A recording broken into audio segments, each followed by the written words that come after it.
Good morning. I am your last talk before lunch, so you should be excited. I'm Chantel Marshall. I am currently an assistant professor of psychology at Nevada State College. If you've never heard of my school, that's okay. It's very much expected, and I will tell you why in just a second. So I'd like to first tell you a little bit about me, and then tell you a little bit about my school and what I have learned as I have been making it up as I go along.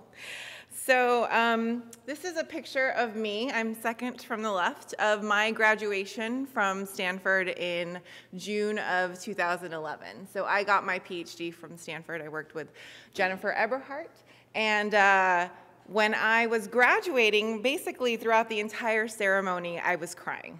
And everybody kept coming up to me and saying, "Why are you crying? This is such a happy day." And I said, "I know." And I said, "I think this is what it feels like to win the Super Bowl," right? Because it was a long road, and it took a lot of work.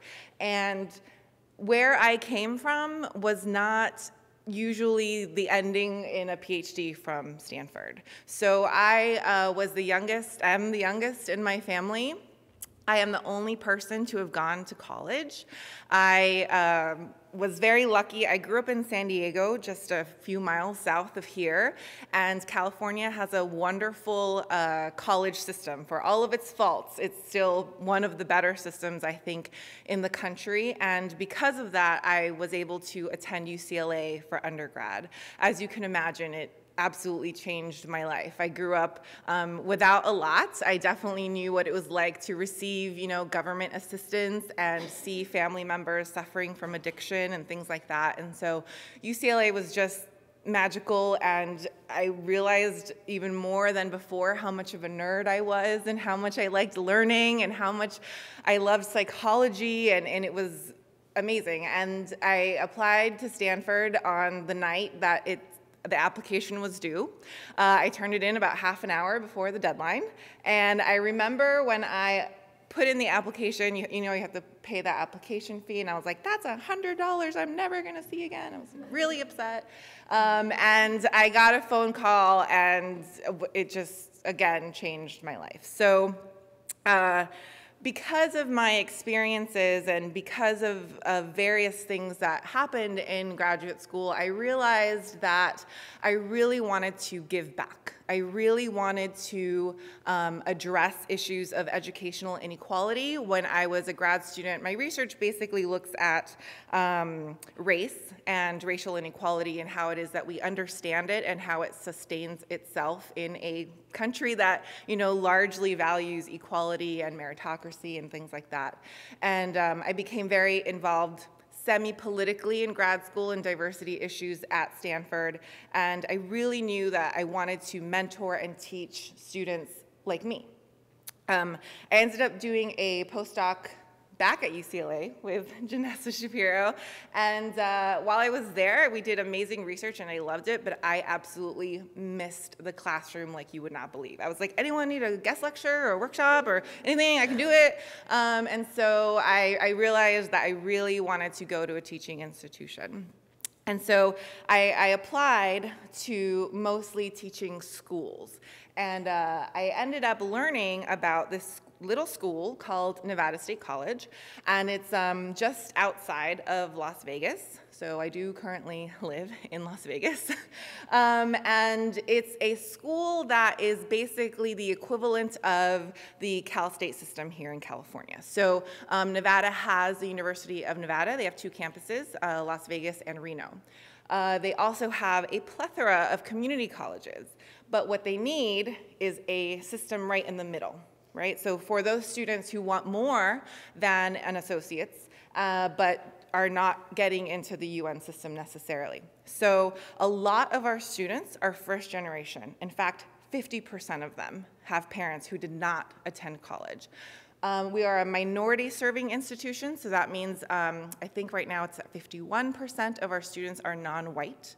So it's a very different set of students than the ones that I had basically been trained in teaching, right? So I did most of my teaching at Stanford and then a little bit at UCLA, and so the students are slightly different, very, very diverse. We also have a lot of non-traditional students, a lot of students who are parents coming back after a long time, a lot of students who have jobs, full-time. I'm not talking part-time, full-time jobs, and also come to school part-time or full-time.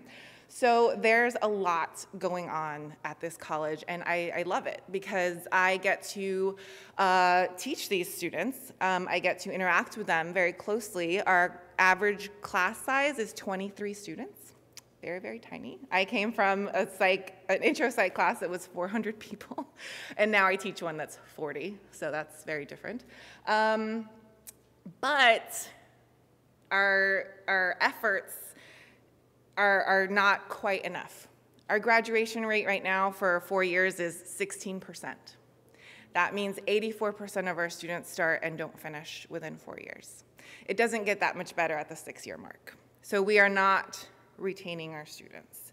And so, I really came here because I wanted to make a difference, I wanted to make an impact, and I realized this is a really big challenge.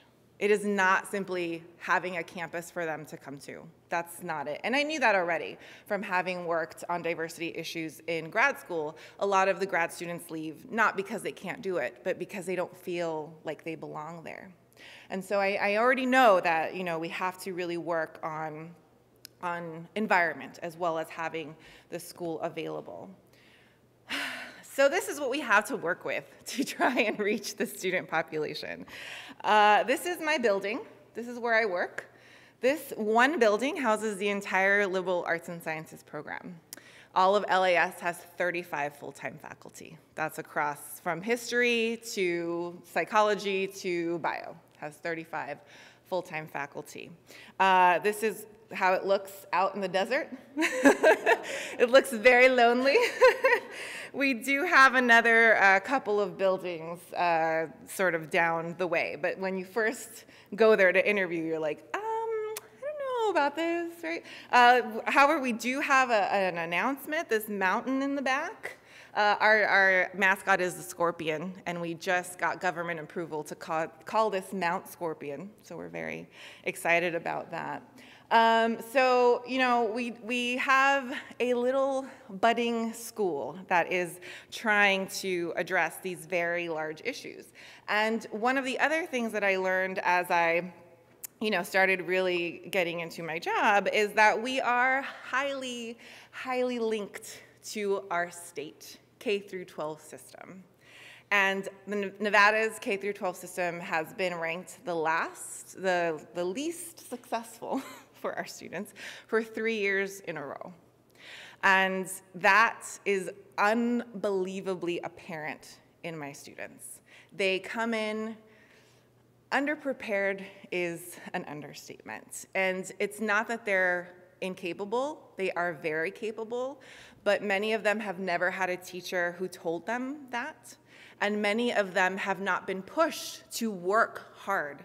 And this was crazy to me because, as you all know who have TA'd wherever you are or who have taught, students come in, they're professional learners, right? They know how to study, they know how to read, they know how to interact in discussions. My students come in not knowing that. And so when I teach, I have to simultaneously teach the concepts as well as teach them how they need to be learning the concepts. So it's a lot of work. And I'm teaching a 4-4 load. We're teaching 4 classes this semester.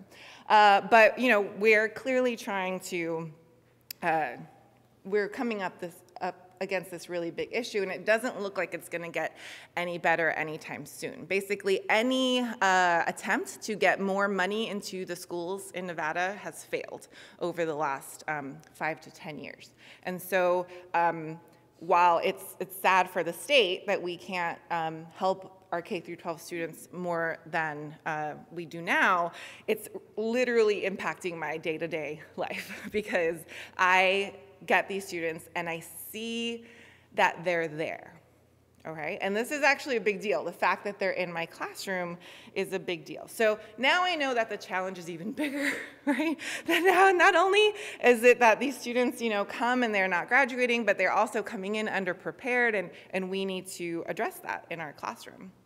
We can't just leave them to fall behind. So the graduation rate in Nevada for high schools is 62%. It's crazy. But if you don't have a high school diploma, or if you only have a high school diploma, that's okay, because there's a large industry that doesn't require a higher education diploma of any sort. So many of my students who do have jobs are working in either the service industry or the entertainment industry. So they're working in the restaurants, in the bars, they're behind the scenes in the kitchens, all of that. And you can make a decent living doing this, right? You don't need to get a college degree in order to make that much more money than they would here. And so the fact that my students are in my classroom means that they've made a decision, right? They've said, I don't want to do that. I want to do something else. And that in and of itself is really important. But they come in being like, I don't know what I'm supposed to be doing. I don't know where this is going to take me. I don't know what the outcome is going to be. I don't even know if I'm going to finish. And so, we are attempting to address all of these issues at once. So one of the biggest lessons I've learned from my student population is that college is an idea. Someone was like, you should go to college. And they were like, okay, right? And then they walked through the door and just showed up. And again, that is a very crucial step for them to come in at all. But they don't know the doing. They don't know the doing of college. They don't know what it means to put together notes, to make flashcards. Like these sort of what we take for granted as college students knowing how to do. And so we have the job of doing that. And I had a really not so great experience in my first semester. My evals were horrible. And at my school, teaching is of utmost importance. So it's not publish or perish, but you live and die by your evals. So if they are not high, it's not going to be good for you. And my first semester, I taught intro psych, and the biggest piece of feedback I got from my students is, this class is too hard. You're teaching it like a 400 level class, which is an upper division major class, instead of a 100 level class, which is an introductory class. This is the same intro class I've taught many times before. Same concepts, same lectures, same ideas, right? The students had never been pushed that way before. And so I sat down, and we go through annual reviews with our chairs, and I sat down and I said, I refuse to teach less content. I don't want to do that, because they are capable of doing it. So instead, I was like, I need to clearly change what I'm doing so that they can get to the content. And so I've started doing things that I wouldn't normally do in the other classrooms that I've taught in. So I give ridiculously detailed study guides. I save time for studying in the classroom. I go through the motions of like, this is how you study in pairs, right? Keeping each other accountable. I do a song and dance to get them into office hours. I send them messages whenever they have exams and they don't do well. I send a personal email saying, this is not, what you're capable of. I know that you can do more. So it's a lot. It's a lot of work, but it's unbelievably worth it. Unbelievably. I see a lot of students really rise up and meet those expectations. And I let them know my class is hard. But if you can do well in my class, you can do well in just about any class. Because it's not about knowing psychology, it's about knowing how to learn. That is the skill that we are trying to give to them. The other thing I have learned is that this is a marathon and not a sprint. So my school was founded in 2002, which is probably why you haven't not heard of it. So we are a whole 13 years old. And like I said, we're trying to address the need that is clearly there. So a lot of students, when they have this option between the university and the community college, will clearly choose the community college, but then they won't transfer So they get stuck at that transfer point. And so we are trying to make it so that they don't have to transfer. They come into a 4-year school right off the bat, and they don't have that potential problem of transferring over. Because our school is so new, I was explaining to some people during the break, we have a lot of options to experiment. So if we want to try a new activity in a class, if we want to teach an entirely new class, if we want to teach in an area that's not our own, if we want to lead workshops to teach our other colleagues how they can do something better, all of that is completely welcomed at my school. If you're at all interested in addressing educational inequality or whatever big challenge you see that's out there, you really need to keep this in mind. It's a marathon. It's not going to get fixed overnight, which is sometimes a little scary, but I have to have a much longer plan. I need to think, what do I want this school and my department to look like in 10 years, in 20 years, right? Because in 1 year, I can only get to so many students. And we're slowly shifting the culture of the school to be a little bit more rigorous than the students are used to, and I think that's going to help a lot, but a lot of stuff has to happen in order for this school to be successful. So my admittedly lofty goals, my 10 and 20-year plan, I would love for my students to walk away with the ability to simply critically think about stuff, because that is not what they walk into our classrooms thinking that they will learn how to do, and currently the value of that is not super clear to them, right? They are often coming in to get a degree so that they can get a better job so that they can make more money, which is fine. But why not, during that time, figure out how to investigate your passions, right? How to think hard about stuff, how to solve problems. And so I would love for our school to be known for that. And in fact, teaching is our #1 priority. So I have, even though this is only my 2nd year at Nevada State, I've already been on 2 search committees. And I have also seen, been sort of a part of other search committees, and I have seen more committees end without a hire than with a hire, because we only hire the best teachers for our students. And so we're slowly changing the culture so that they know they are worth that. They are worth having the very best teachers that are around.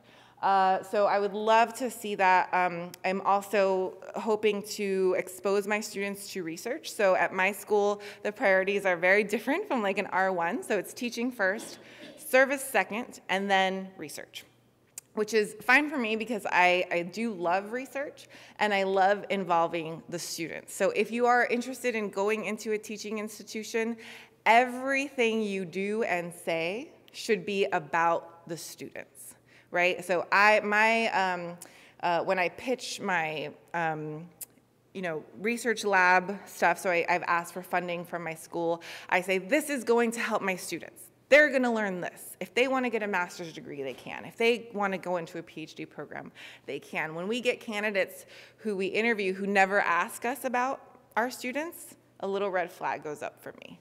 Because every single school is going to have a different set of students. They're going to have diverse students, or they're going to have students who have particular goals in mind, and your teaching has to completely change depending on that group of students. And so that's what I tend to look for when we're recruiting and when we're hiring people, is have you been reflective? We don't necessarily hire people who are good teachers, although that's good. So if you've been a TA and you have really good evals, that's awesome. But what we're really looking for is that you're always going to try to improve your teaching, because you're never done. And it's always, a moving target of what you should be doing in the classroom. So this is actually something that my assistant dean told me when I first got hired, and I didn't like it at first. It's like, that's weird. Why would you build a ship as you sail it? But that's what you have to do. And I think this is somewhat similar to, Facebook and the corporate world is, it's going. It is going. And your best attempt is just to try and, do stuff as it's moving and hope for the best, right? So it should be well thought out. So for example, I just tried something new in my Psych 101 class where I had students do group work, and I was like, I'm gonna have them sign a contract, because if they sign a contract, social psychologists, we know you're not responsible, so they're gonna do it. No, it failed miserably, right? Still students were like MIA, I don't know where they were. And so I told my chair, I was like, I tried this, didn't work. He's like, oh, that's cool, right? So it's you have to constantly be improving and thinking about how you can make something a little bit better. And actually that's what I love about my job. I don't mind staying up late at night thinking about how to tweak a lecture or come up with an activity for my students that I think will be fun or that will be help them learn a new concept or something like that. So if you stay up late at night thinking about your lectures or a fun activity that you might do with your class, then you probably want to go to a teaching institution. So looking ahead for my particular school, this is a mock-up of what our new campus will soon look like. So that front building is the one I just showed you. And we're building a couple of new buildings in the back. So we also have, in addition to liberal arts and sciences, we have a school of education and a school of nursing. Nevada desperately needs teachers, and so we're trying to train them and get them out there as quickly as we can. And we also have a healthcare crisis. We don't have enough nurses and doctors, so we're trying to get those out there as well. So I'm very excited about where my school is going, and I'm excited that I think more of these opportunities are going to present themselves to not just psychology students, but students across the board. We clearly have a need for these types of schools that get to the students who normally wouldn't have access to a college education. And if you go to one of those schools that is addressing that population, it's gonna be a lot of work. It's gonna be stressful, but if you find gratification in that moment when students are like, right, then it's probably gonna be a place for you. So I'm grateful every day for my job. I absolutely love it as much as I, work. And I'm always happy to answer questions about my job in particular or teaching institutions more broadly. So thank you for your time.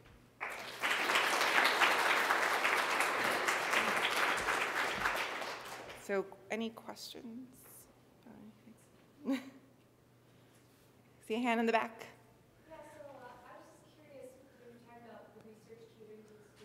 Yeah. Does that mean that you're still able to pursue your own research passions and agenda, or do you have to let their passions kind of dictate? No, so at my school, I do the research that I would like to do.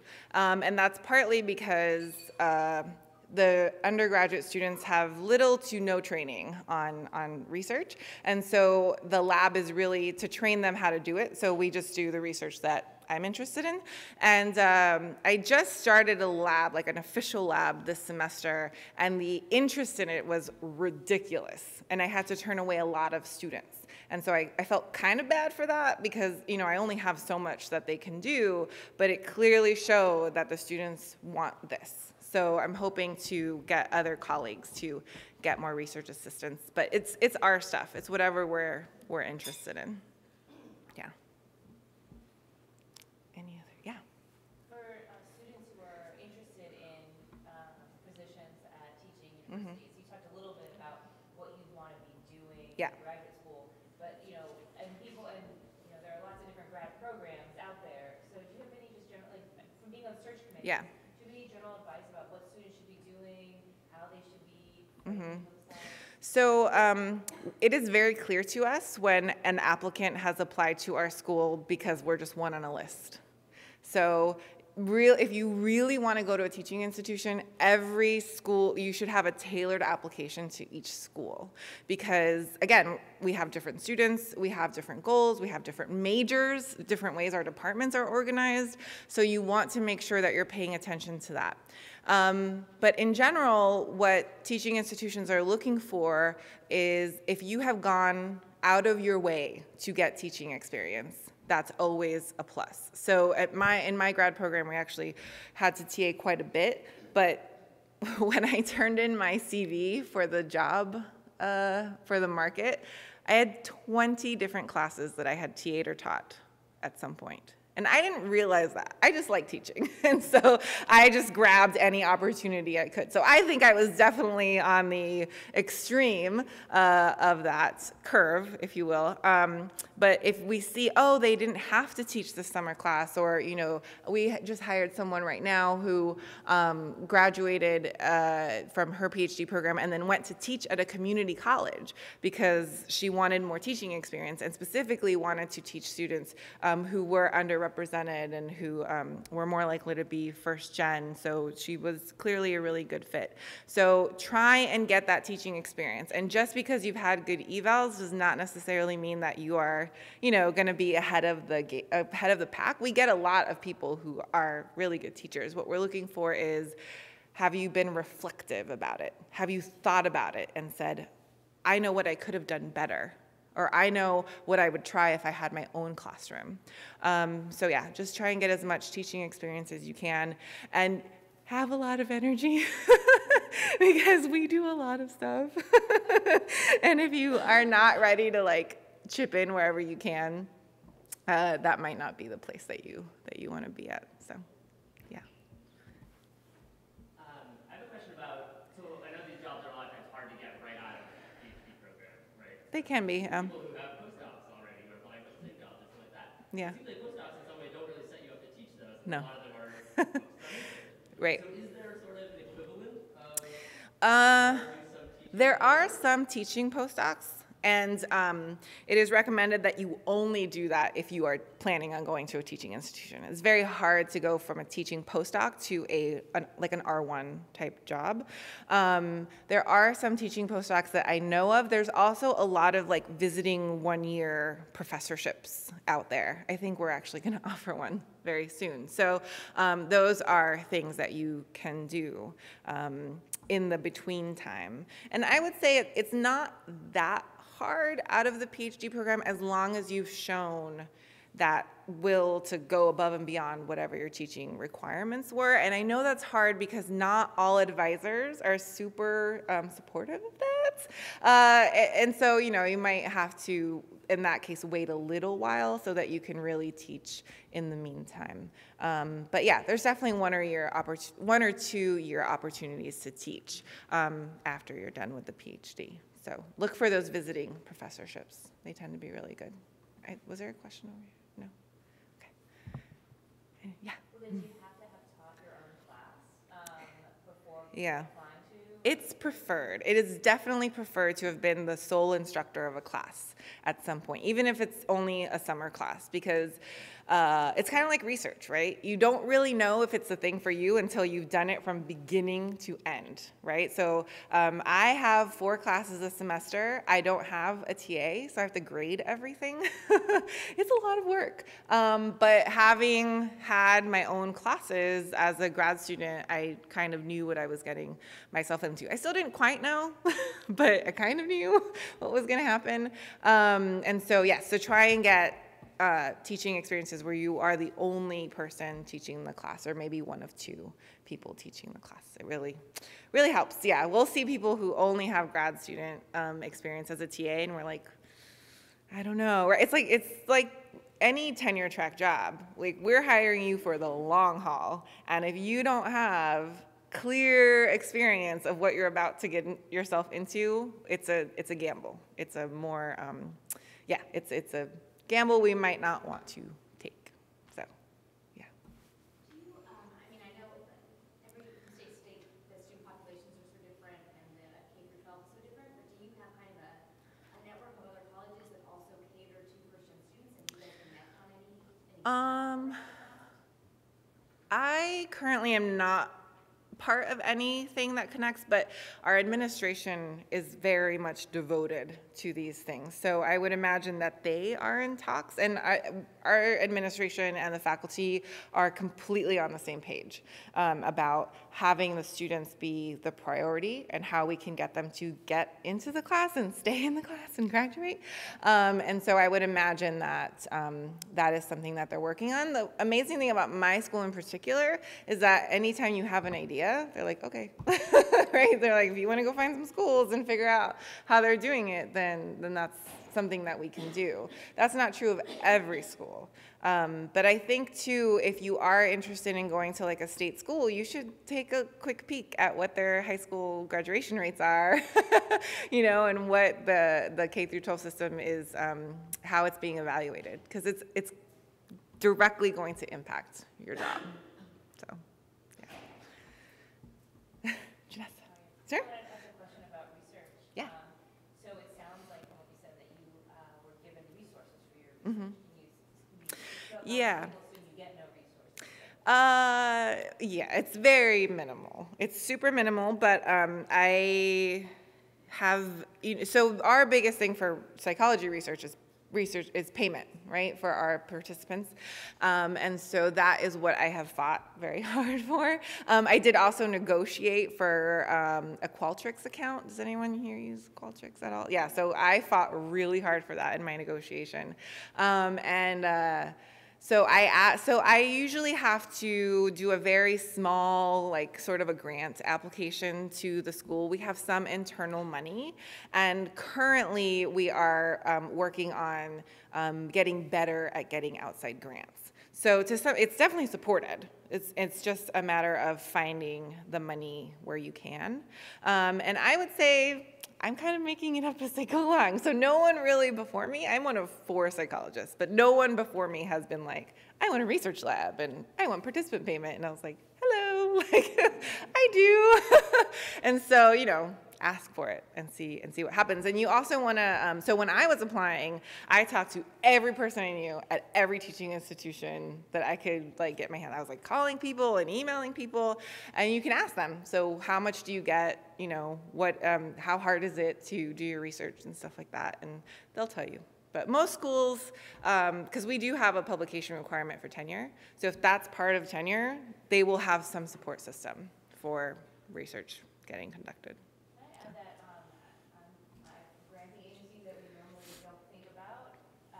Teaching institutions, it's not true. So like NSF has special grants. Yeah, they do. That you Yeah. can only apply for if you're at a primarily teaching school, and there are many initiatives for minority serving institutions. Yeah.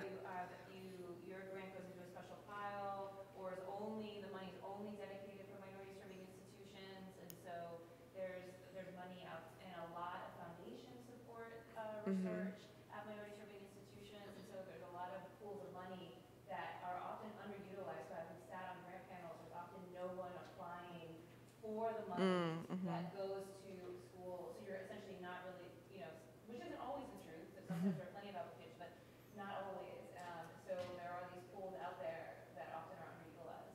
Yeah, definitely. Yeah, so being an MSI, minority serving institution, does qualify us for some funding, and we're currently trying to hit the 25% mark for Hispanic students. We're at 21, and then if we hit 25, we're a Hispanic serving institution, and then that's a whole other pot that we can apply for. So, yeah, so it's crazy how much you learn about all of the innards of a school when you're so intimately tied to it. Yeah. Any other questions? Awesome. All right. Thank you, guys. And let's lunchtime.